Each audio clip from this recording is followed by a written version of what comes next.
Hello అండి, అందరికీ నమస్కారం. నేను కొరియోగ్రాఫర్‌గా చాలా కంట్రీస్‌కి ఆహ్, కొరియోగ్రాఫ్ చేయడానికి వెళ్ళేదాన్నండి. నాకు నేను నా డాన్సర్స్, అసిస్టెంట్స్ తోటి.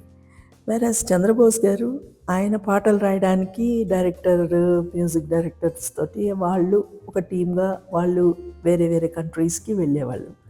కానీ బోస్ గారు, నేను ఇద్దరం కలిసి వెళ్ళే ఒక మధురమైన ఒక ట్రిప్ ఇది మాకు. ఎందుకంటే బోస్ గారు ఫస్ట్ టైం నా లైఫ్‌లో అసలు ఎప్పుడు నేను బిజినెస్ క్లాస్‌లో ట్రావెల్ అవ్వలేదు. సో, ఆ బిజినెస్ క్లాస్‌లో నన్ను తీసుకెళ్తున్నారు ఫస్ట్ టైం. నేను ఆహా!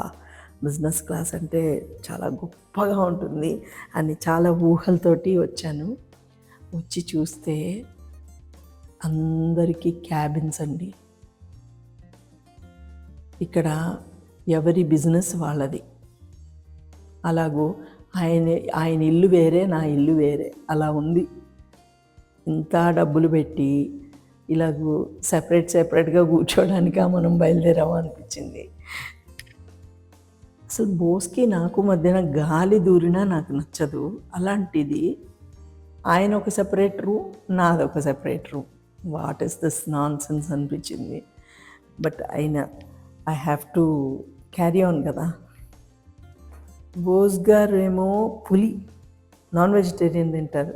నేనేమో మేకని, ఓన్లీ వెజిటేరియనే తింటాను. సో, ఇంకా on our way we have to see ఎలాంటి కష్టాలొస్తాయో. ఎనీవే ఫస్ట్ జ్యూస్ ఉంది. సో, దీన్ని తాగి బతికేయచ్చులే అనుకున్నాను.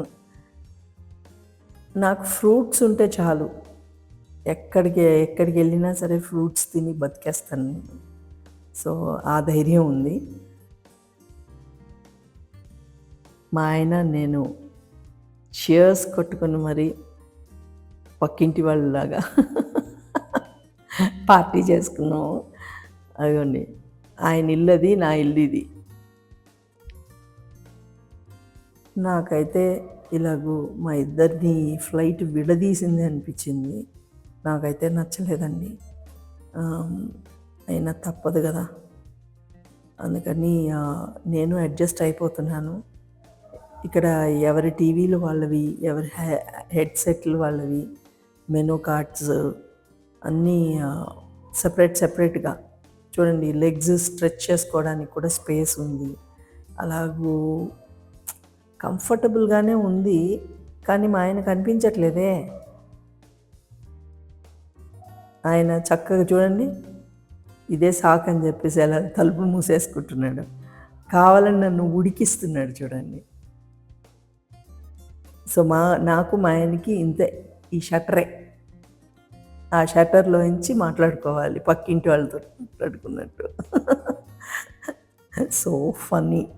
ఇంత డబ్బులు పెట్టి మనం ఇలాగ ట్రావెల్ అవుతున్నామే అనిపించింది. సరే, ఏం చేస్తాం? దేవుడు ఇలాంటి ఒక ట్రావెలింగ్ ఇచ్చాడని చెప్పేసి, సరే సినిమాలు చూద్దాంలే అని చెప్పేసి ఇంకా తీశానండి. తీసి మొత్తానికి I started watching movies, Telugu movies అనమాట. కృష్ణవంశీ గారి సినిమా ఉంది కదా, రంగమార్తాండ. ఆ సినిమాని పెట్టుకున్నానండి. పెట్టుకుంటే అసలు నేను అంత అంతమంది ఆల్మోస్ట్ సినిమాలు చూస్తూ అలా పడుకుండిపోయే వాళ్ళు ఉన్నారు. ఏంటి, ఎవరి నిద్రలో వాళ్ళు పోతున్నారు.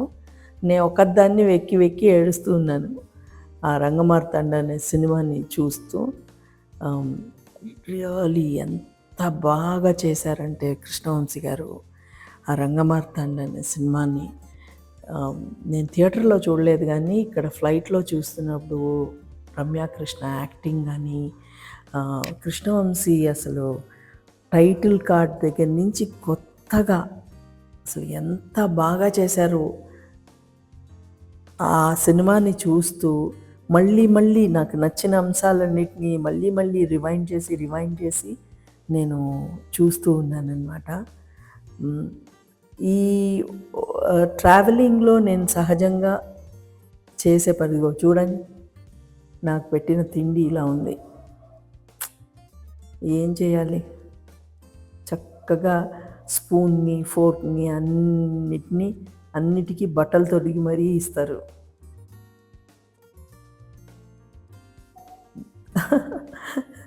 మన ఇంట్లో ఎలా తింటామో ఇక్కడికొచ్చి ఎలా తింటున్నాము.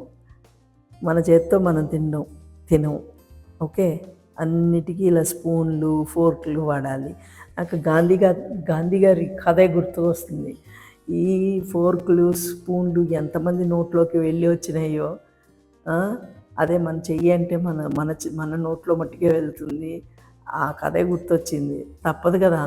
ఊరికూరికనే వెళ్ళి చెయ్యి కడుక్కోలేను కదా!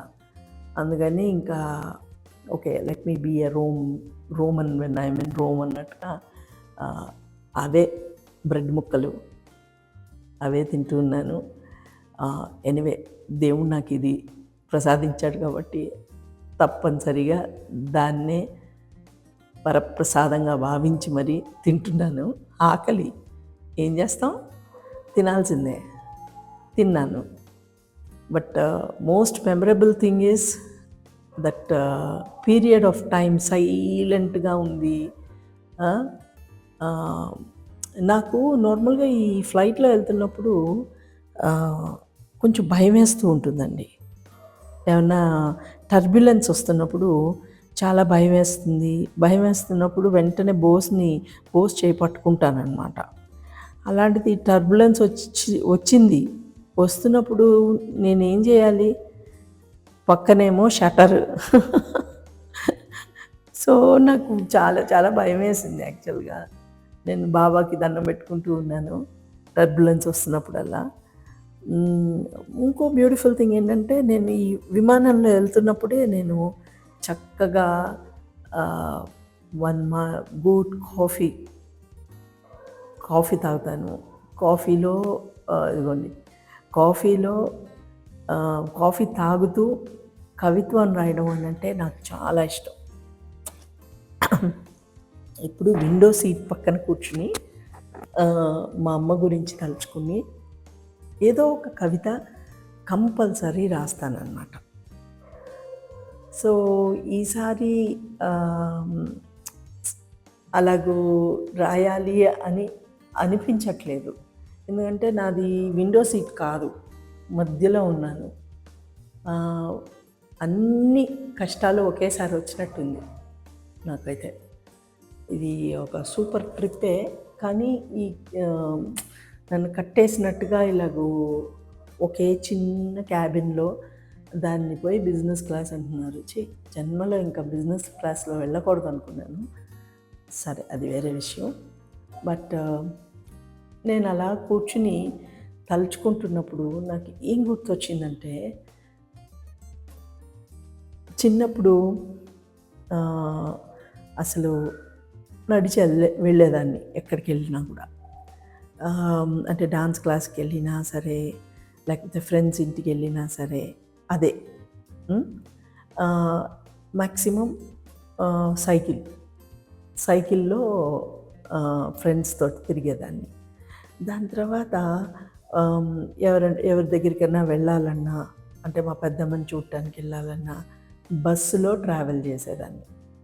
దాని తర్వాత వన్స్ నేను డాన్సర్గా మారి డాన్స్ అసిస్టెంట్గా చేరిన తర్వాత ఇంటికి కార్ రావడం మొదలెట్టింది. కార్లో ట్రావెల్ అయ్యేదాన్ని. దాని తర్వాత ఆఫ్టర్ కొన్ని రోజుల తర్వాత కార్ అయిపోయింది. నెక్స్ట్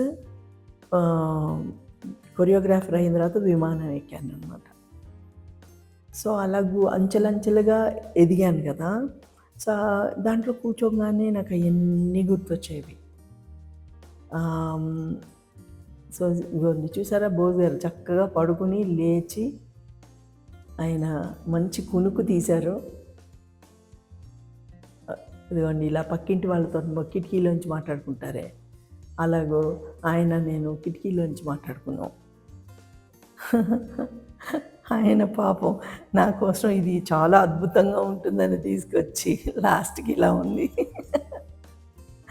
ఆయన ఇంట్లో ఆయన, మా ఇంట్లో నేను. దీంట్లో ఒక చిన్న సౌకర్యం ఏంటంటే, ఇంట్లో ఉన్నప్పుడు ప్రతీదీ అడుగుతారు. "సుచ్చి కాఫీ తీసుకురా, సుచ్చి అన్నం పెట్టు, సుచ్చి ఇది చేయి, అది చేయి" అని. ఇక్కడ ఆ సుచి పాత్రని ఆ అమ్మాయి ఎయిర్ హోస్టెస్ పోషిస్తోంది.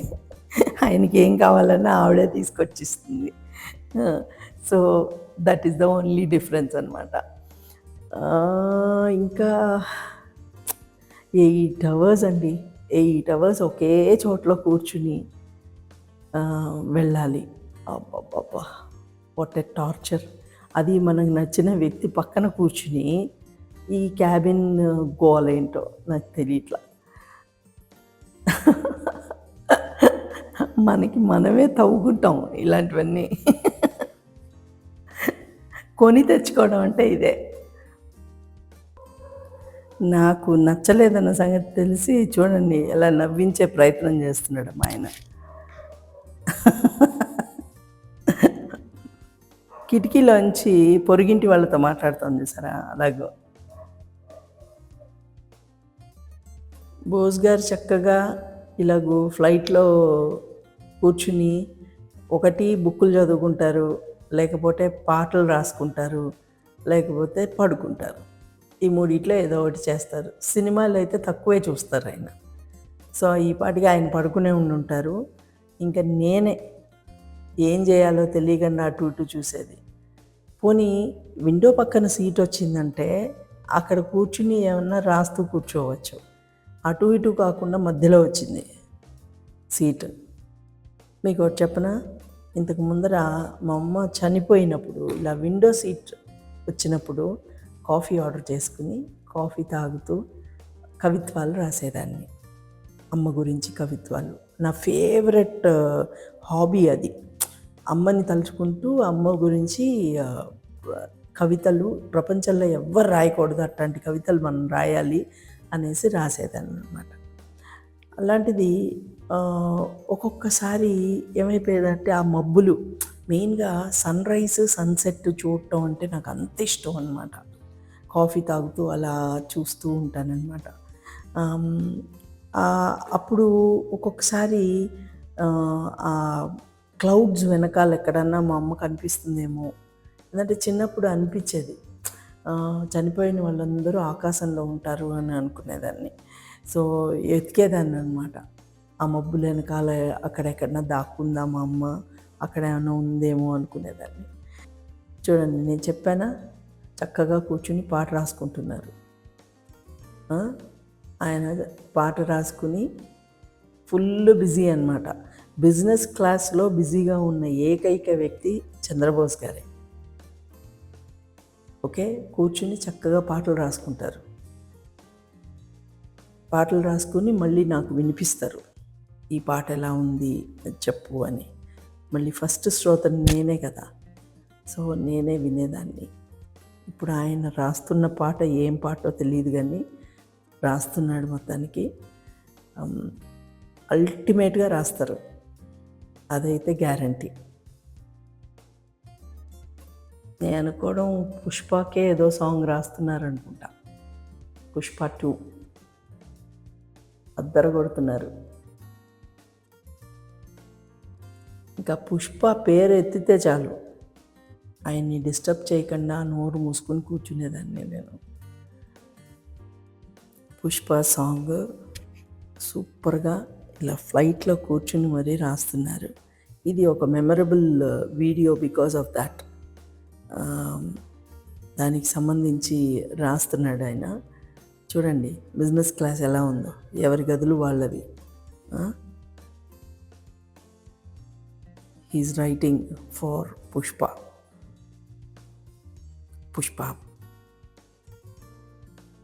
నేనైతే దెయ్యం తిరుగుతుంది చూసారా రాత్రిపూట, అలాగూ అటు ఇటు తిరుగుతూ ఉన్నాను.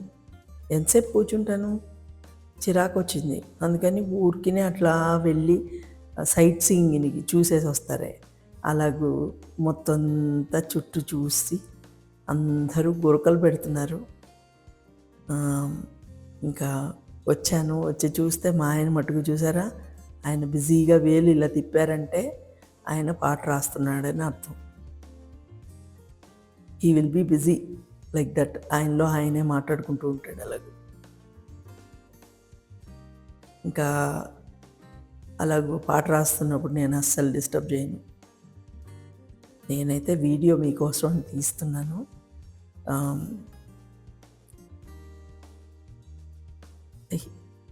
హీఈస్ అన్ అమేజింగ్ రైటర్ అండి. I think I'm the first fan for Bose and his lyrics. At last we have reached London. ఇంత గ్రీన్గా భలే ఉంది అండి. Super extraordinary weather and so pleasant for the eyes అన్నమాట. And it's a memorable gift. నాకు ఆవులంటే చాలా ఇష్టం. ఇక్కడ ఎక్కడ చూసినా ఆవులు చక్కగా గడ్డి మేస్తూ కనిపిస్తుంది. మై ఫేవరెట్ యానిమల్ ఏంటంటే ఆవే.